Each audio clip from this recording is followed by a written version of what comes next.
Do you think Iran will stop launching attacks on the other neighboring members, especially the GCC members?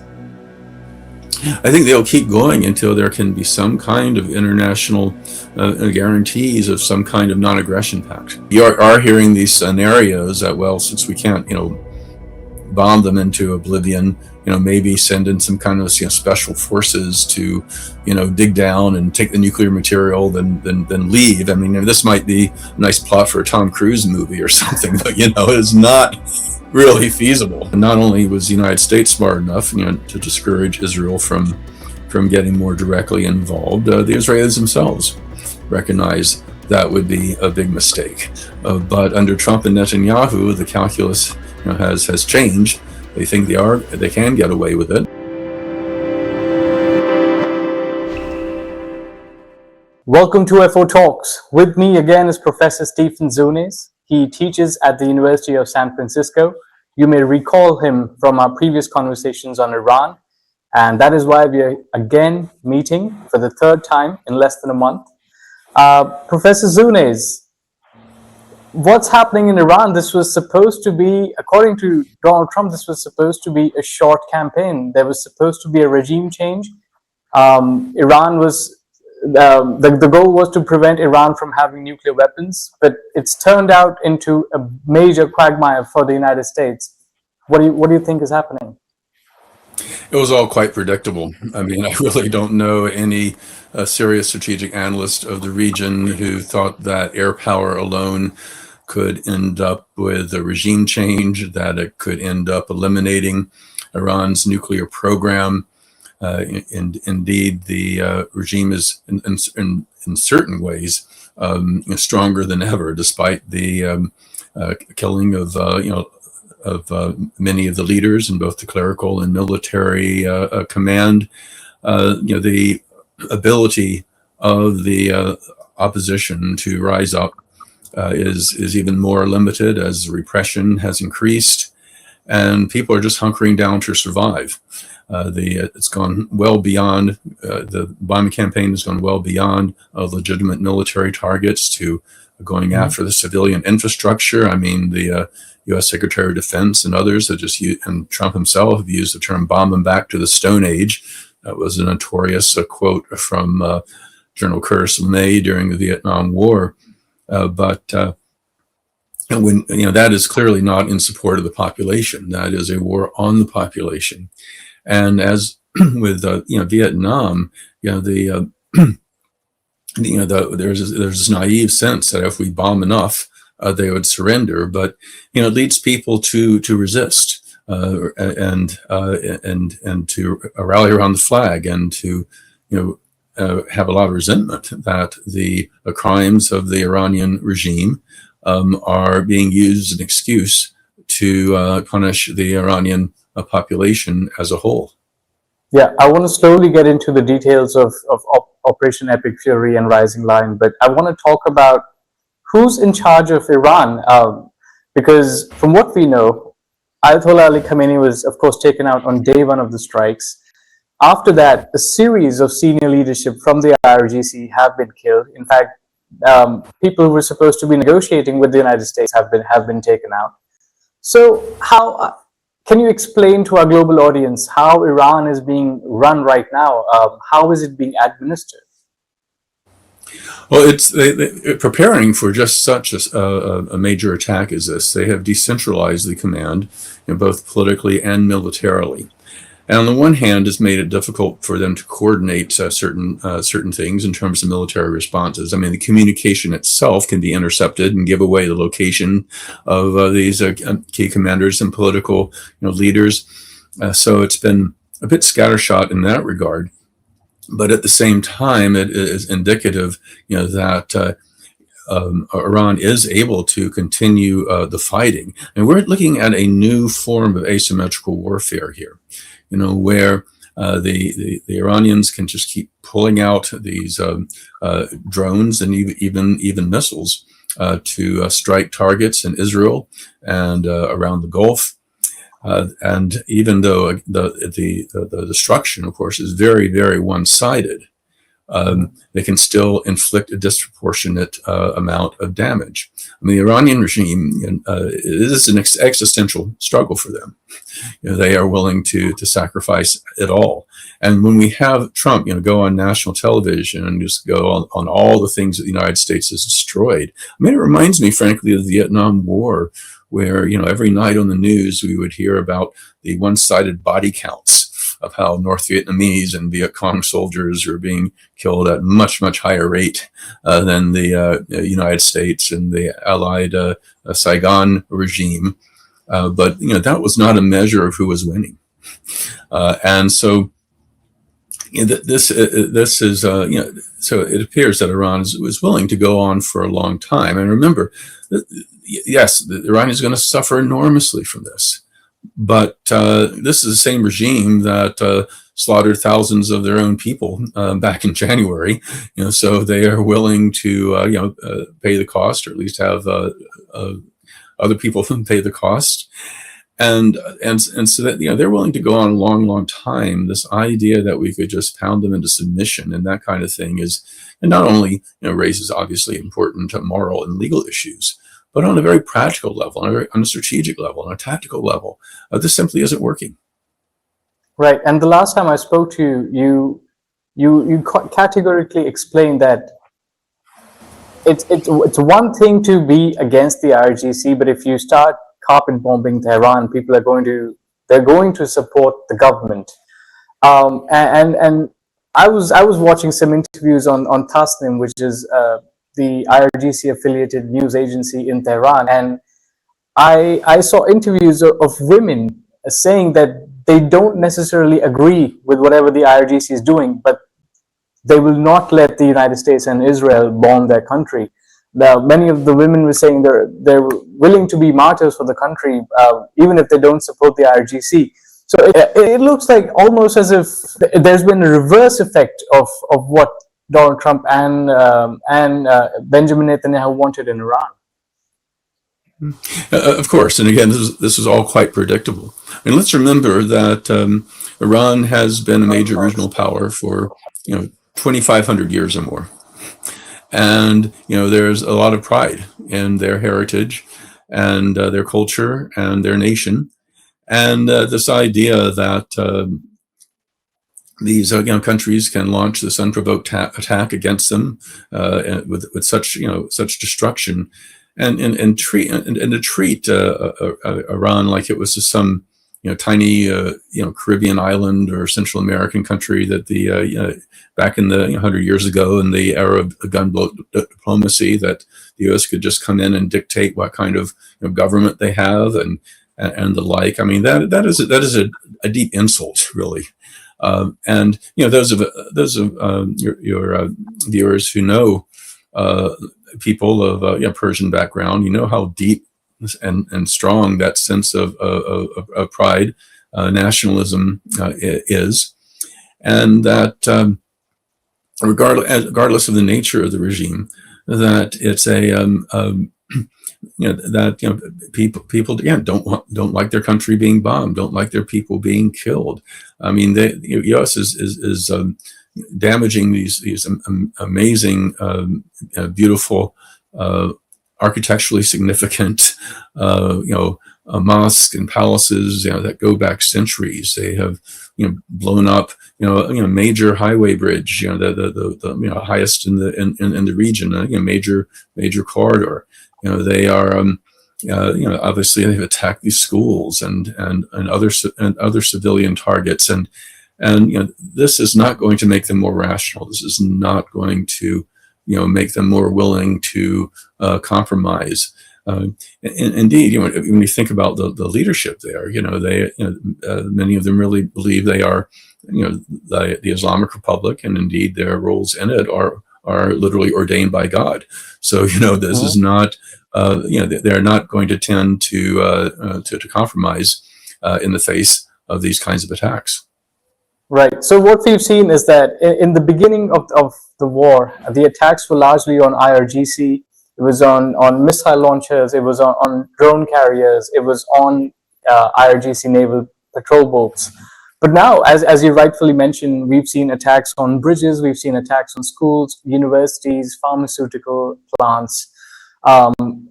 It's this desperation from the Trump administration to try and weaken Iran so much that there's just no way out. You carpet bomb civilian areas to get your win, basically. Yeah, this really does seem like desperation, or just vengeance, or just frustration. I really don't know how much of it really is thought in a tactical or strategic manner. And let's remember that Trump is someone who's used to getting his way. He's gotten away with so many things. The corruption, the assaults on women, the attempts to essentially overthrow the government. I mean, all sorts of crimes, and he really doesn't feel there are any limits about what he can and cannot get away with. The very fact that he didn't even go to Congress to get authorization for this war, which is required under the U.S. Constitution and confirmed by the 1973 War Powers Act, is indicative that this is something as kind of a personal vendetta for him. That is, if you don't do what we say, this is what's going to happen to you. That he wants to make an example of Iran, of any other country that dares to defy U.S. hegemony. Right, but it's also interesting what he's demanding world powers to do now, because Trump is now calling for countries like China, Japan, France, NATO members to come and open the Strait of Hormuz, something that Iran has blocked. Of course, the Strait of Hormuz was opened before the war began, and now because of this war, because of the strait being blocked, the world is staring at an energy crisis and a food crisis, because large portions of global oil is moved from the Strait of Hormuz, and not just oil, LPG for cooking, fertilizers and urea for crops. Everything moves from the Strait of Hormuz. But nobody's willing to come help the United States and Israel. Do you think the two countries are facing a corner that they were not hoping they'd be in? Well, I think a part of the reluctance to move in is both logistically, it would be very, very difficult and frankly rather dangerous to try to force the strait to be open by military means. There's also a sense of, why should we clean up this mess that Trump has gotten the world into? What we did see was a meeting just a few days ago where Britain and got together with roughly 40 other countries to see if they can find some kind of non-military unified response. Perhaps targeted sanctions against Iran to try to force them to or persuade them to open it up to some degree. I mean, closing the strait is a violation of international law, certainly. And and the international community, for the reasons you mentioned and more, do have an interest in opening it up. And I should also just underscore that, in addition to the fertilizer, in addition to the liquefied natural gas and oil and everything else, that 50% of the liquid helium in the world comes out through the Gulf, which is critical from everything from MRIs to to various microchips and computer technologies. I mean, the implications of this are really, really serious. And but Iran's perspective is that we are going to given this aggression against us, we are willing to really bring the world to its knees, if you will, to punish the United States, and Israel for this war, and part of much of the rest of the world for failing to stop it. And it's a and part of it I think really comes down to this this sense. I mean, actually, if you go back to the Iran-Iraq War, when Iraq invaded in 1980, the Iranians fought them back to the internationally recognized border after 2 years of bloody fighting, but they kept on going for another 6 years to punish Iraq for its aggression. And this is sort of the attitude. I mean, if Iran suddenly said, okay, we'll agree to a ceasefire, what's stopping the United States and Israel from rearming and resupplying and starting to bomb again in a few months? So even if Trump gets an off ramp, and if he and Netanyahu say, okay, we have destroyed enough, we've set back their nuclear program, we've destroyed enough missiles or whatever, so they can declare victory and stop. It doesn't mean that Iran's going to stop. And this is why this is going to go on for a long, long time, and the the ramifications again, to the global economy are quite serious. In fact, that's brilliant how you've portrayed it, because one of my fears is that, let's say this carries on for a month, the fighting drags on for a month, the world is possibly looking at a major crisis. There could be a global recession, along with massive shortages of food. But that doesn't mean Iran won't stop firing missiles and drones. I mean, we've seen what they've done, not just in Israel, but in the UAE, particularly Dubai. We've seen how they've targeted Bahrain, Qatar, Saudi Arabia, even Oman for that matter. So, I mean, from Iran's perspective, let's say the United States declares victory. Let's say Trump says we won, and they stop the bombing. Do you think Iran will stop launching attacks on the other neighboring members, especially the GCC members? I think they'll keep going until there can be some kind of international guarantees of some kind of non-aggression pact. That Iran's saying that we're not going to allow this to happen again. And now Iran has certainly done some terrible things in the region. I mean, despite its anti-imperialist rhetoric, it's played an imperialist role in the region. Some of the extremist groups that it's supported over the years and that kind of thing. But Iran has never attacked another country unless it was attacked first. Not for 250 years or more, So this is what the United States and Israel has done is a clear act of aggression that Iran is not willing to just let things go. That this is going. They really want to teach the world a lesson.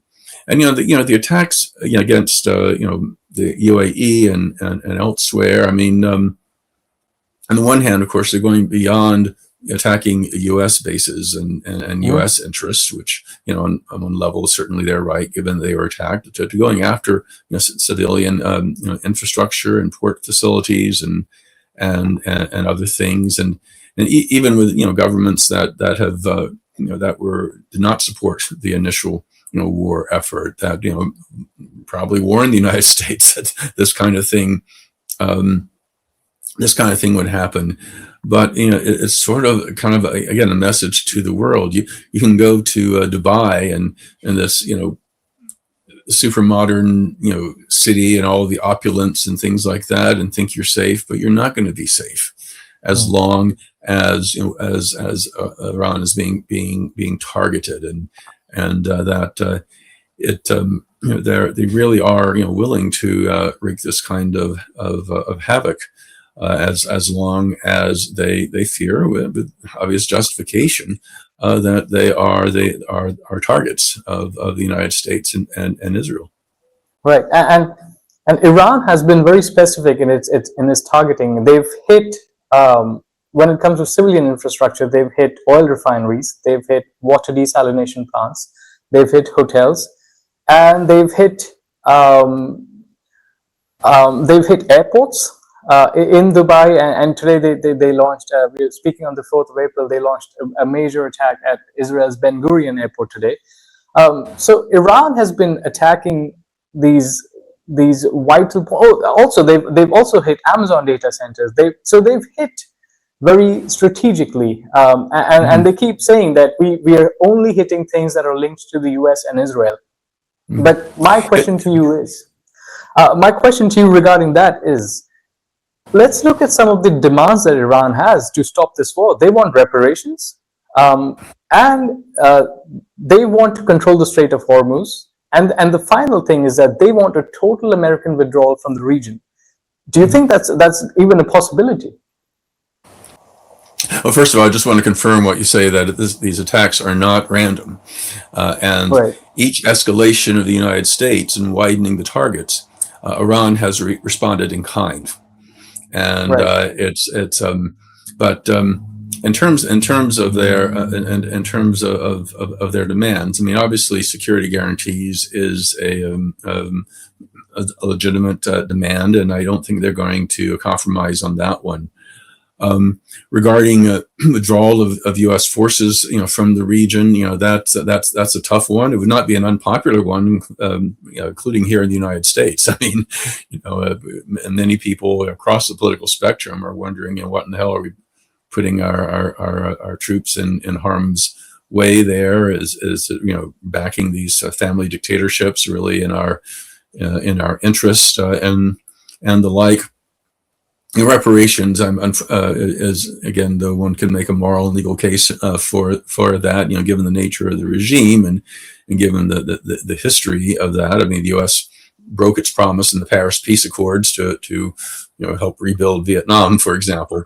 That I really don't see that as realistic. Though I think one could see how perhaps Iran can make some kind of deal with China. They could help rebuild things again in return for some favorable trade relations or whatever. But both sides are frankly taking some rather maximalist positions right now, and that's a bad sign, of course. If for those of us who are hoping for an early end to the war. Right. So let's talk about Israel now, because they went in guns blazing. In fact, they've carried out almost 8,000 sorties in a span of a month, along with the US, of course. And they couldn't have done this without US help. They need the air refueling tankers. They need the AVACs. They need the full ecosystem. But after launching this war, it looks like Israel is diplomatically isolated. Even I'm speaking to you from India, a country that has really close relations with Israel. In fact, Indian Prime Minister Narendra Modi was in Israel 2 days or a day before the war began.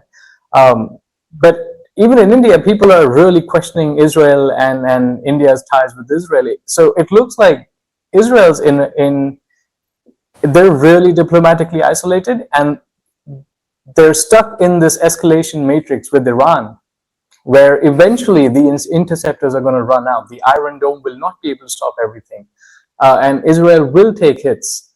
It looks like there's no out for them now. Yes, and it's just increased the isolation of Israel, of course, through the genocidal war in Gaza already.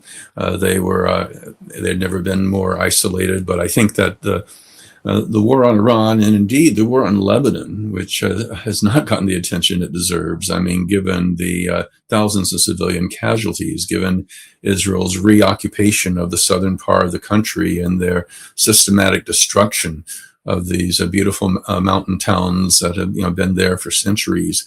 They're blowing up entire apartment blocks in Beirut and more.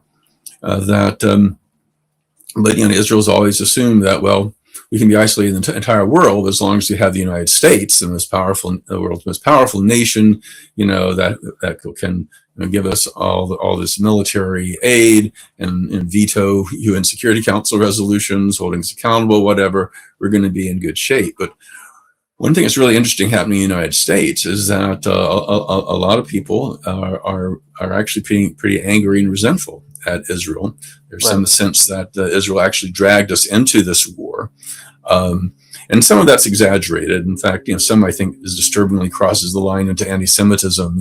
I've seen memes, Netanyahu as a puppet master and Trump as the puppet and that kind of thing. That's grossly simplistic and again parallels old anti-Semitic tropes, but to whatever extent is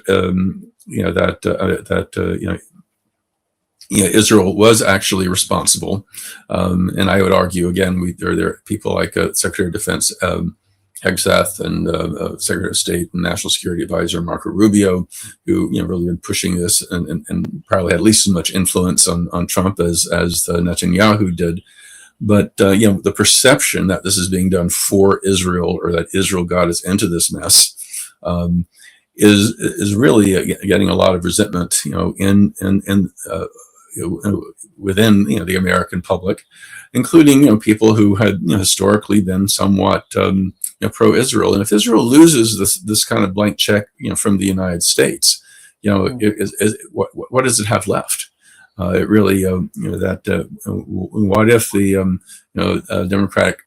Democrats get back in power, and the pressure, 80% or more registered Democrats oppose military aid to Israel now, and usually the politicians are behind the public opinion on issues of war and peace and that kind of thing, but it's going to have an impact at some point. And so and again, the bigger question is again, Iran was not lobbing missiles into Israel until Israel started attacking it.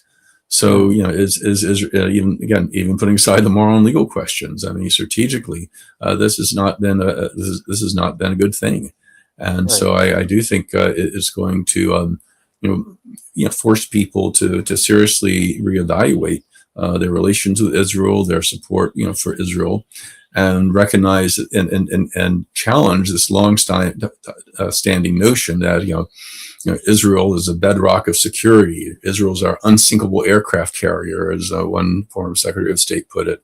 That if it weren't for Israel, we'd have to invent them, as Biden would say. That we need Israel to look after our strategic interests and make us more secure. And I think it's becoming increasingly obvious that it's doing just the opposite. Yeah, but Israel's worry is not just the Democrats coming back to power in the United States, because even MAGA is split. There's enough evidence on social media that even Trump's core base is arguing with each other. They're questioning the support to Israel. But yeah. I mean, there are two parts of this. One is there's always been kind of an isolationist wing within the MAGA base, and indeed, Trump got elected on this promise that he would not get us into these endless, wars in the Middle East and bring the troops home and that kind of thing. Of course, the trouble with the right wing, argument, of course, is that Tucker Carlson and these folks, it really does, I'm afraid, move into kind of an anti-Semitic narrative. Because if you look historically with the Dreyfus Affair during the Franco-Prussian War, the rise of Hitler in the 1920s, blaming Jews for the loss of World War I, and this argument that somehow it was Israel that got us into the whole Iraq debacle. There is a tendency to blame Jews for military campaigns that didn't go well, but whether whether the opposition to Israel's role is in legitimate bounds of discourse, or whether it does cross into that kind of more dangerous territory, we're certainly seeing a serious rethinking of the U.S.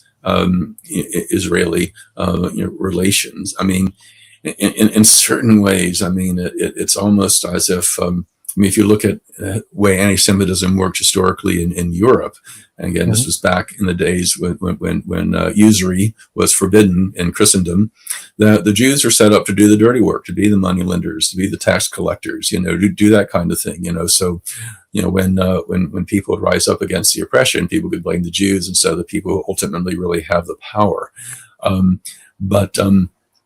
There is this U.S. The U.S.-Israeli alliance, which has been a major factor for a long time.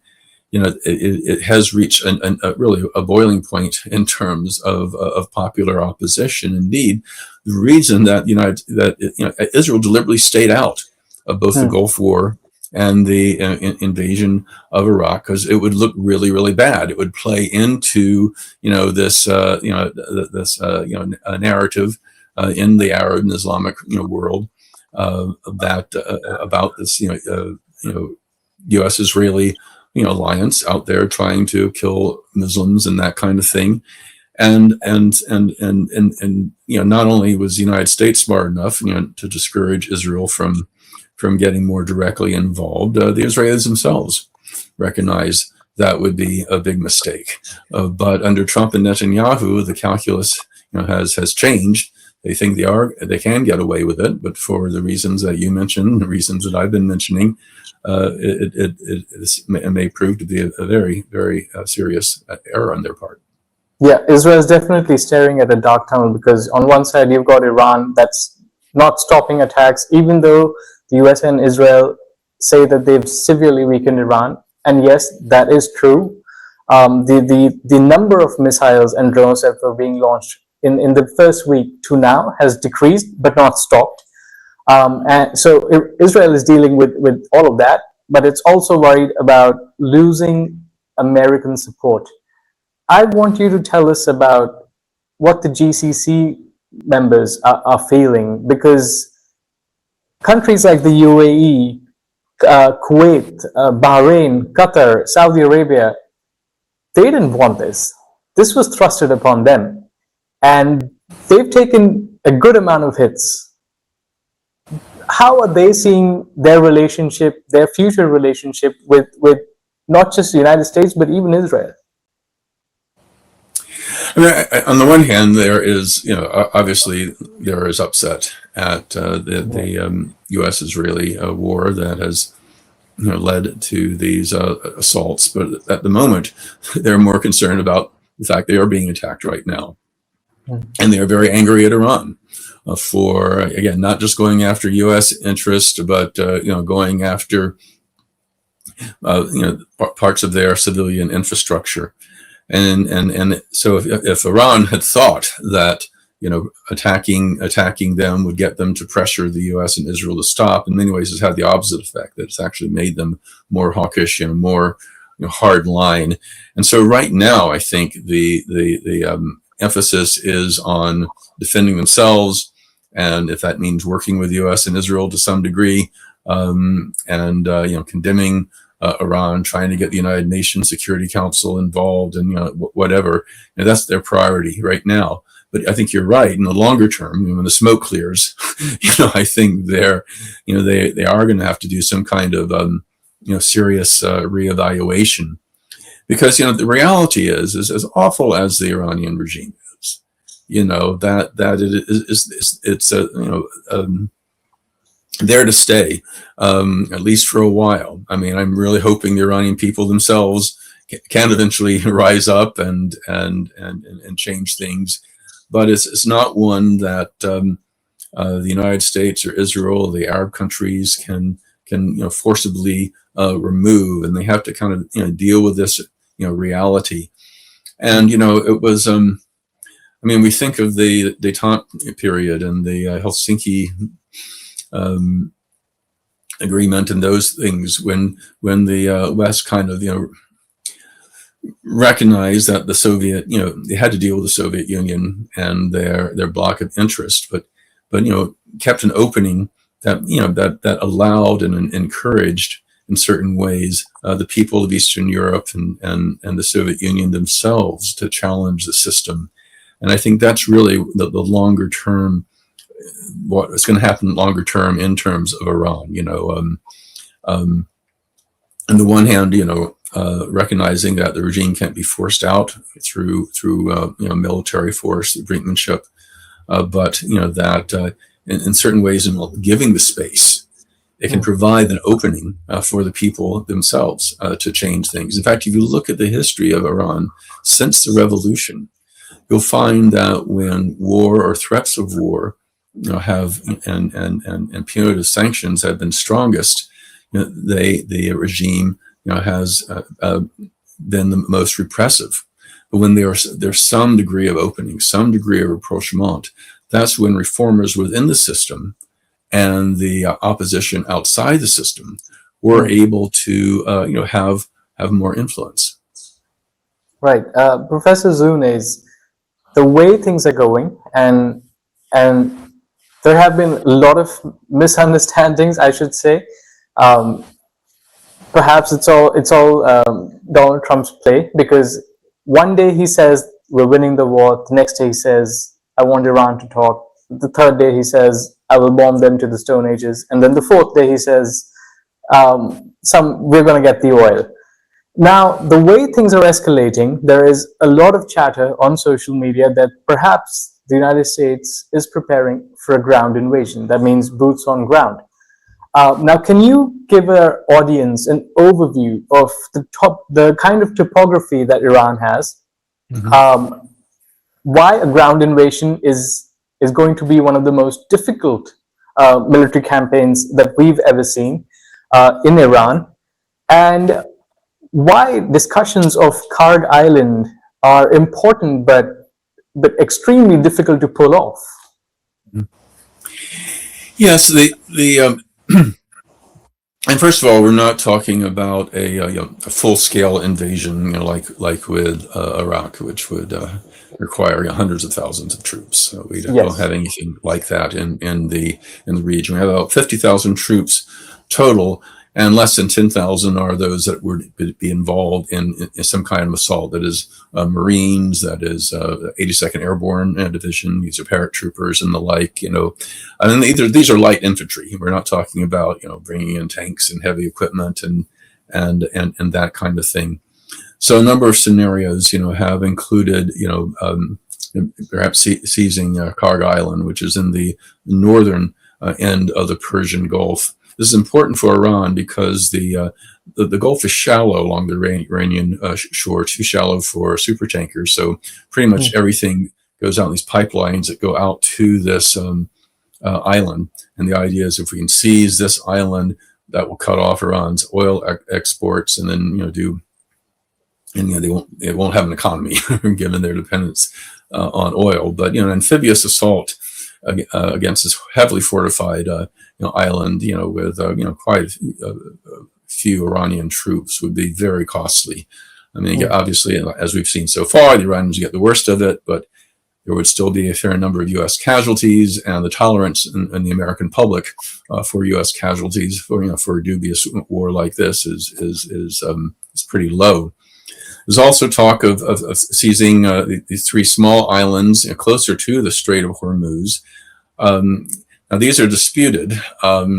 That they're also claimed by UAE.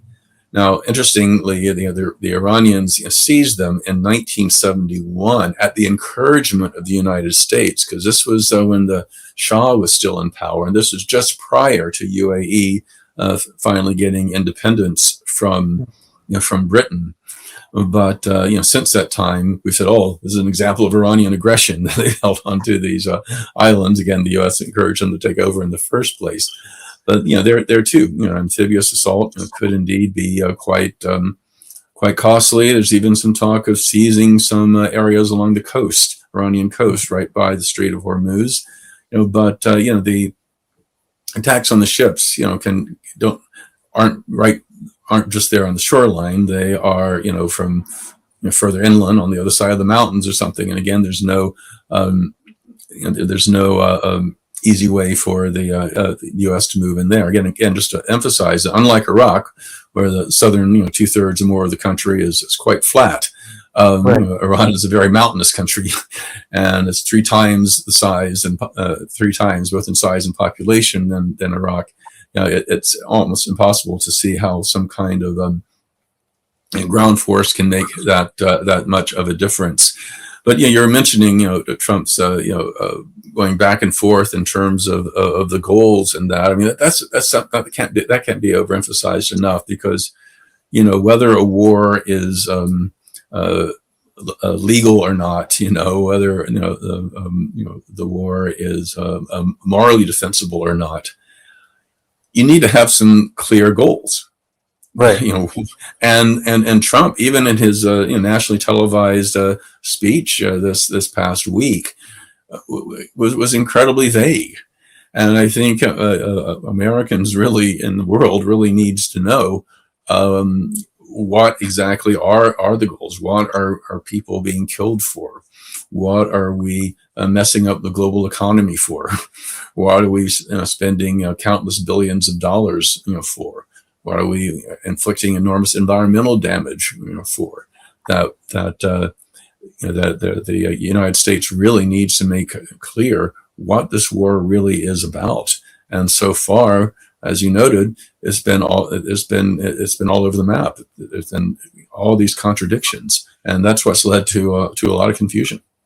Right, and one of the major things that both Israel and the United States emphasized on was that they will never let Iran have the nuclear weapons. They will never let Iran build the nuclear bomb. And of course, I want you to definitely, before we end this, talk about these nuclear reactors, these nuclear plants that are there in Iran, and we show it on a map. Can you tell us about Natanz, Fordo, Bushehr, and how these are located? Well, except for Bushehr, the others are located hundreds of feet inside tunnels and mountains. There's a limit to dropping bombs on ground. You will not really reach that far deep.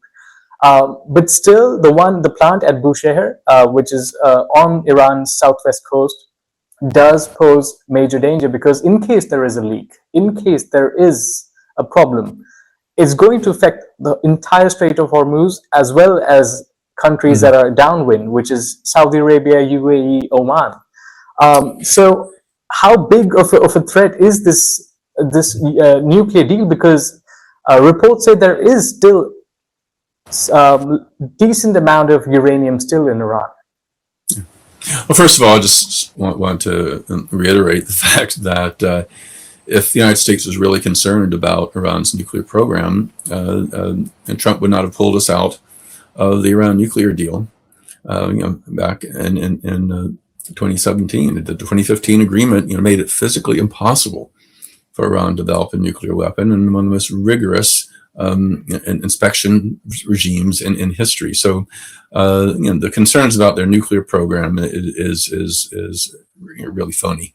That all the U.S. had to do was to go back to the nuclear deal, which Trump refused to do. But you are hearing these scenarios that, well, since we can't bomb them into oblivion, maybe send in some kind of special forces to dig down and take the nuclear material, then leave. I mean, this might be a nice plot for a Tom Cruise movie or something, but it's not really feasible in a logistical manner whatsoever. And then, as you noted, there is the danger of radiation. That whether it be a commando attack or more bombing, that the nuclear material could leak. The radioactive elements could get into the air, get into the water, and do a lot of damage. We're looking at a Chernobyl, Fukushima type situation, or even worse in certain ways, because these are actually of a higher grade of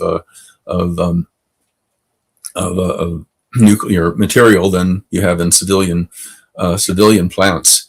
And so this is a very, very real danger.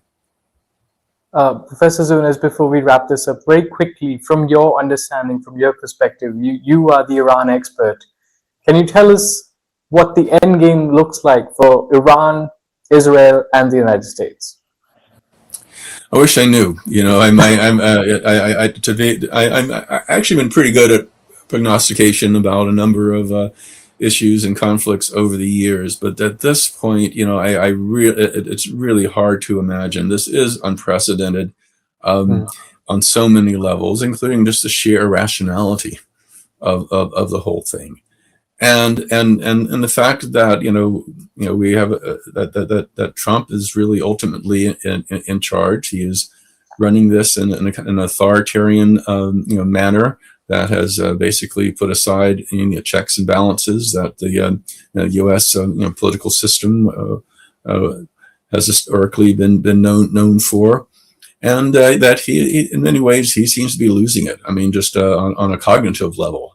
I mean, seriously. I mean, he's not capable even running a small shop, much less the the most powerful nation in the world. And for him to be making these life and death decisions, very much on impulse, and the people around him essentially being sycophants, and I mean, he just fired the Army Chief of Staff just this past week, and that usually doesn't happen if a war is going well.